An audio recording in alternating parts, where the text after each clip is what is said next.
The hammer froze 3 inches above the wire. Abraham Hart had been tuning this parlor piano for 40 minutes, working his way through the upper register by the small sounds a single string made when struck, and he had not once reached out wrong. His ears knew where every note lived in this room. His hands knew where every pin sat beneath the felt. He did not need his eyes. He had never needed his eyes. It was the voice from down the hall that had stopped him. 3 men, speaking low, but not low enough. He could hear the wet of a cigar being drawn. He could hear the soft clink of a tin cup against a desk. He could hear, beneath all of it, the specific rhythm of a man with a southern upbringing trying too hard to flatten his vowels into western ones. He could hear the rhythm of greed made comfortable. Abraham set the hammer down. He did not move. He listened. Before we go further, settle in wherever you are tonight. Whether you're at the kitchen table with a cup of something warm, or on the back porch with the dog at your feet, or up late in the room where your mother used to sleep. Let us know in the comments where you're listening from. We love knowing who is with us. But before any of this, before the piano, before the 3 men with their cigars and their tin cup, there was a town called Cold Spring in the Colorado foothills. There was a woman no one in the territory expected to be running a bank. And there was a blind man most of them would have paid good money to laugh off the boardwalk. He had come down from Cheyenne on the stage 4 days earlier with a single worn case of tuning tools slung across his back and a folded advertisement in his pocket. The advertisement said, "Ears tuned, not hands," and underneath, in smaller letters, "Hart the piano man, absent or not." He had stuck the advertisement up himself on the post outside the feed store. He had felt the heads turn from down the block. He had heard the small laughs, 2 men at a time, then 3. Nobody said it was cruel. They just thought he could not hear them. He could hear them every time. He had learned the shape of Cold Spring by the time he reached the second block. He had learned the size of the town by how long the dog's barks carried on the cold air. He had learned it was a cattle town because every third storefront smelled of leather and saddle soap. He had learned the bank was on the corner because the brass on its front door moved the air a certain way when someone passed through. He had knocked on the bank's door that first morning with the tool case in one hand and the knuckles of the other pressing softly at the wood. He had knocked 3 times, slow. The door was opened, after a long pause, by a young woman in widow's black. Her name was Clara Eaves. She was 28.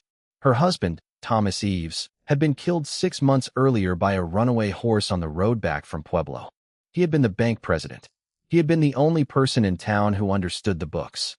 He had left her, in his will, every dollar of it, and every minute of the trouble it carried. Abraham knew none of this. He knew only that whoever opened the door was wearing dark wool, and that the wool smelled faintly of camphor the way clothes did when a woman had been wearing them through grief, and that her breath caught once when she saw the long white cane in his hand. "Ma'am," he had said, "I'm Hart the piano man. I'm told you have a piano that needs attention." She had not hired him that first morning. She had, very gently, told him she had no piano. Abraham had tipped his hat, apologized for the inconvenience, and walked back toward the livery, his cane counting the boards of the boardwalk as he went. But on the second day, she had sent the deputy sheriff to find him at the boarding house. The deputy was a man named Mosley who wore his belt too tight. "Miss Eaves wishes to speak with you," he had said, and the way he had said it made plain what he thought of Miss Eaves taking up with the blind piano man. She had, in the second meeting, told him the truth. There was a piano. It had belonged to her husband's mother. It had not been tuned in 5 years. Half the family had wanted it sold. She had wanted it kept. "I will pay you in cash," she had said. "And the second half when you are finished." Abraham had tipped his hat. "I will come tomorrow morning then, ma'am, before the bank opens for business, if that suits. The piano is in the parlor behind your husband's office. I take it." She had paused. Then she had said yes, it was. She had not asked how he knew that. She had not asked how he would find the parlor door without touching the walls. She had only watched him walk across her receiving room with the tool case swinging softly at his shoulder, and she had thought, in the part of herself that still believed in something, that this might be the first hired man in town who would not lie to her. 3 mornings, he came to the Eaves parlor. 3 mornings, he worked on the piano. 3 mornings, he heard the soft tick of Clara's pen in the next room as she worked the ledgers of a bank no man in town had wanted to leave in her hands. On the 3rd morning, the 3 men came too. Abraham had been tightening the pin block in the treble when the floorboards under his feet shifted in a way he had not felt before. 3 sets of weight, 2 of them heavy, 1 of them deliberate and light. The light one walked like a man who had learned to move quietly on purpose. Abraham kept his hand inside the piano. He kept his breath even. He listened the way he had been listening since he was 6 years old, and his mother realized he was going to live his life in sound. $12,000, said the light one. By Thursday next. The new vault's automatic. I've watched her set the combination. 61, 29, 14. Don't say it again, said the heavy one on the left. His voice was whiskey and rust. Eaves is in over her head. We file on the land, seize on Friday, and by the following Monday there's not a soul in Cold Spring who can prove a thing. Except the boy, said the third. He was younger. He laughed too quickly. The boy, said the light one, is going to be on the stage to Denver that morning with $300 in his pocket and an indictment waiting for him when he tries to come home. I've already written the letter. Abraham did not move for 20 minutes after they had left. His hand stayed where it was. His head felt heavy. He thought, with the part of him that had been a boy in his father's house, of his father telling him he would never amount to anything. He thought, with the part of him that was a man in this town now, that somebody in this building was about to lose everything she had left. The easier path opened to him like a road. He could walk back to the boarding house. He could catch the next stage out of Cold Spring. He could carry what he had heard to a town that was not theirs, and let their trouble be their trouble. He was blind. Who would listen to him? If he spoke, the light one would find out. If the light one found out, Abraham would not live to see the next sunrise, and the cane in his hand would not stop a bullet. This was the test that Abraham had been failing every day of his life. Stay safe. Stay small. Do not raise the voice. Do not make the man who can see look up. He had been raised on this rule. His mother had taught it to him. The town he grew up in had enforced it. The rules had kept him alive. And yet, Clara Eaves had not laughed when he walked through her door. Clara Eaves had not asked how he would manage. Clara Eaves had paid him in cash without bargaining. And when he had finished his first morning, she had walked him to the gate, and she had said, "Thank you, Mr. Hart. You do good work." The kind this town forgot to thank people for. He had thought about that sentence for 2 days. He had thought about it the way a man thinks about the sound of a church bell at the edge of sleep. If you've been with me so far, here's what I want to ask. If you were Abraham in that parlor, knowing no one would believe you, knowing the man at the head of that table could find you and end you by morning, would you have walked on by? There's a quiet that's kept us all alive. There's another quiet that just lets the loud men win. Tell me in the comments what you would have done. I would like to know. The storm rolled into Cold Spring that Wednesday, and it was not the weather. It was the land. Abraham learned the news from the deputy sheriff, Mosley, who told it to him in front of the feed store with the kind of forced sympathy a man gives when he is reporting something he considers entertaining. They filed a lien against the bank, Mosley had said. Some old debt, supposedly, on Thomas Eaves's signature. Auction set for Friday. Abraham had nodded. He had not known what a lien was until Clara had explained her own situation to him on the second afternoon of his work, when she had walked into the parlor and said, "Mr. Hart, I should tell you. There are men in this town who want what is mine." He had stopped. He had not touched the piano. "A cattleman," she had said. Tobias heard. "He wants the bank because the bank owns the mortgage on every other place in town. He wants the land. He wants the door." Abraham had asked her, after a long moment, whether Thomas had any family in town who could help. She had said no. Thomas had been the family. "And you, ma'am?" He had said. "Have you any family who can come stand beside you?" She had said, "I have not, Mr. Hart. I have only this bank. And I have only what I have saved of his." Abraham had walked out into the street that afternoon and stood under the iron awning of the hardware store, listening to the way the wind moved through Cold Spring. He had known by the sound of it that the wind came off open prairie, and that the prairie belonged to Tobias Heard, and that nothing in the town was going to save Clara Eaves except some kind of intervention he was going to have to make with his own 2 hands and an instrument nobody had ever heard of. That night, Abraham had not gone to the boarding house. He had gone to the church. He had sat in the last pew. He had let the silence of the building settle over him. He had thought of his father. He had thought of the men who had laughed at the post. He had thought of the light one's voice. He had thought, finally, of Clara's hand when she had shaken his on that first morning. She had gripped his fingers the way a person grips a hand when they are not used to being touched. He had stood. He had walked back to the boarding house. He had sat down at the small table under the window and written a letter he could not read. He had written it anyway, in block letters pressed hard enough that each one would be unmistakable under his fingertips when he came to send it. He had folded it. He had addressed it. And he had waited for morning. Tobias Heard had come to the bank at noon on Thursday. Abraham had been there since the door was unlocked. He had sat in the parlor at the piano, with his hands resting on the keys, with his back to the wall, with the cane leaning against the bench in a way that would not look like a weapon to anyone who did not understand what it meant to a blind man to set his cane within reach. Heard had not come into the parlor first. He had come into the receiving room with two men at his shoulders. He had leaned across Clara's desk with the air of a man who has not been told no often enough, and he had said, "Miss Eaves, I expect that Friday morning, we are going to come into this bank, and we are going to do what is necessary." Clara had not looked up from her ledger. "We are going to take the cash, Miss Eaves. $12,000. We are going to clear the vault, and we are going to leave the law with enough evidence to make certain that you will be in cuffs by Saturday." Clara's pen had stopped. "You will say nothing. You will hand over the combination.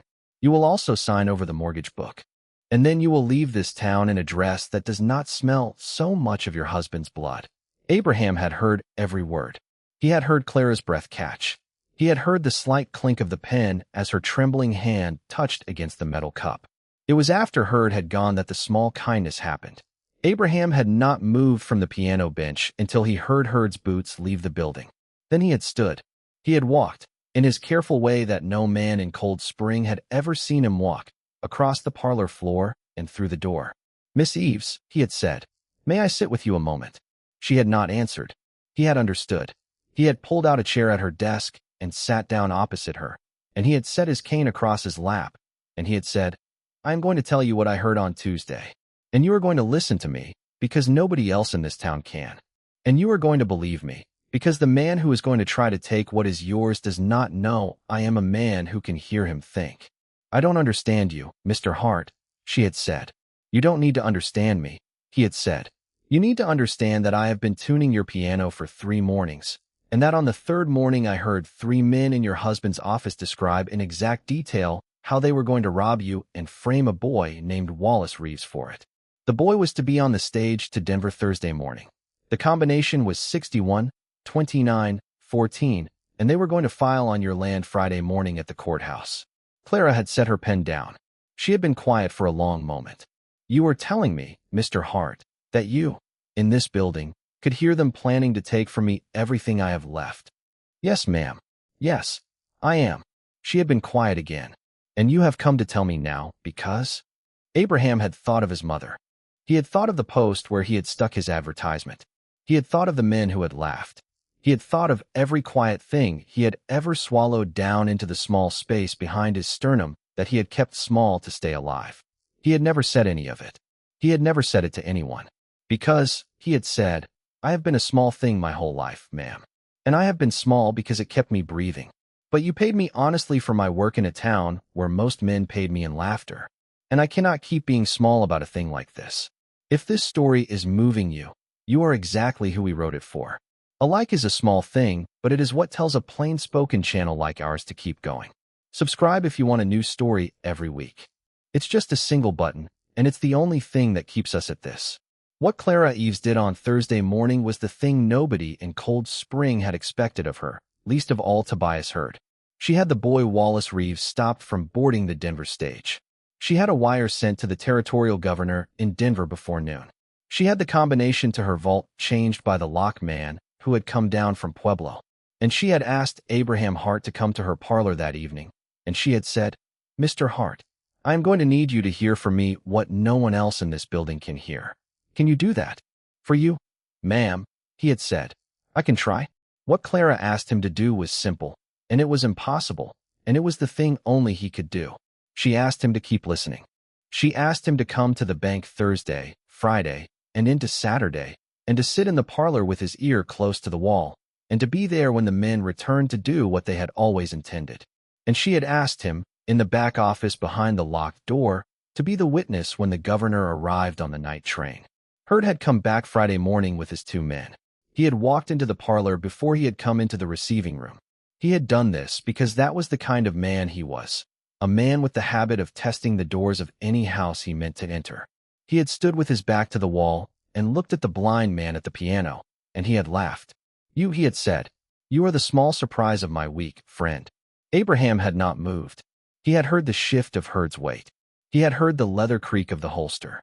"Hart, the piano man," Hurt had said. "I've heard of you. The Cheyenne fellow. The newspaper wrote one word about you, and it was the wrong word. They called you brave.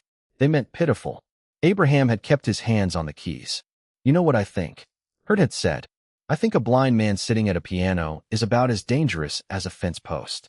I think a blind man is furniture. I think a blind man can do nothing to me in this building. That is what I have always thought, too," Abraham had said quietly. "For most of my life." "You are correct on that." Hurt had laughed again. He had tapped the piano with his knuckles. "Then why are you here, furniture?" "Because," Abraham had said, "you have been giving orders in this town since Tuesday morning. Because every word you have said in this building, I have heard. Every meeting, every voice. And because the woman who owns this bank has written down every word. And because the territorial governor of Colorado is on a train tonight that arrived this morning. And because that governor is sitting in this building right now, in the back office, listening to every word you say, sir. And he has brought with him 4 soldiers of the territorial guard who are in the alley as we speak."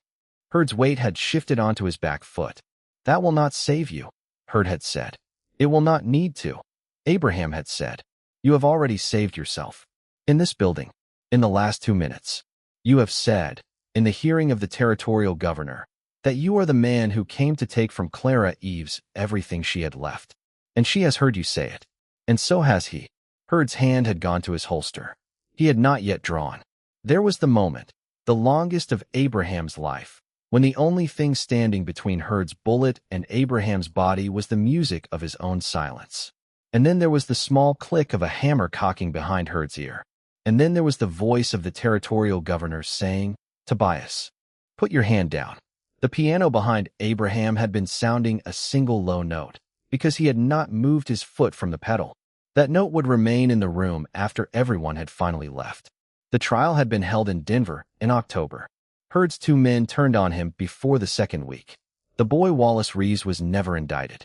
The land filings on Clara's property were vacated with a stroke of the governor's pen. The mortgage book, returned to Clara's desk, caught the dust of an October afternoon when she set it down and stood for a long time in her parlor with her hand on the piano's lacquered rim. She had hired Abraham on, as a salaried hand of the bank. Not as a teller. He could not be a teller, but as an auditor. He sat in the back office of the Eaves Bank with his ear pressed close to the safe door every Friday while she worked the ledgers, and he could tell her by sound whether the dial had been tampered with since her last setting.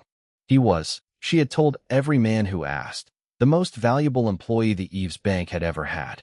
The men who had laughed at the post still laughed, sometimes, in the saloon. But they were laughing at themselves now. They knew it. Cold Spring knew it. It was late on a winter afternoon in the 2nd February after everything, when Abraham crossed the parlor floor of the Eaves house and sat down at the piano, his hands new by the feel of every pin. Clara, in the rocking chair by the door, did not look up from her book. He had played a piece his mother had played when he was a boy, and she had still believed in him. He had played it slowly.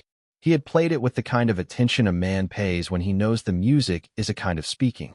When he had finished, he had not moved his hands. He had kept them where they were. He had listened, very carefully, to the sound of the room. He had spent his whole life listening. Most of it, he had listened for the small things. For the wind moving through Cold Spring. For the creak of Clara's chair. For the breathing of his own small room at the apartment above the bank after he had moved out of the boarding house. He had listened for the soft tick of her pen when she worked. He had not, until now, listened for the sound of being listened to by somebody else in the room. Clara had set down her book. "That piece," she had said. "I don't think I have ever heard it before." Abraham had smiled. He had not needed to explain himself. "My mother played it," he had said. "She played it when she had stopped believing in me. The piece is called The Quiet Man Comes Home." He had not heard the name of the piece from anyone's lips in 20 years.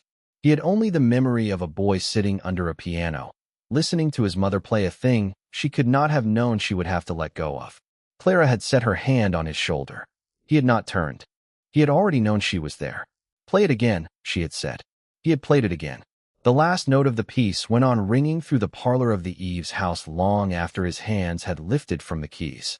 He's the kind of man you keep waiting, the quiet kind, the kind that turns out to have been the loud one all along. Next week, we'll tell the story of a woman who came home from the war with a face the town could not bear to look at, and a stable hand who could not stop looking at her from the moment she came down the carriage step.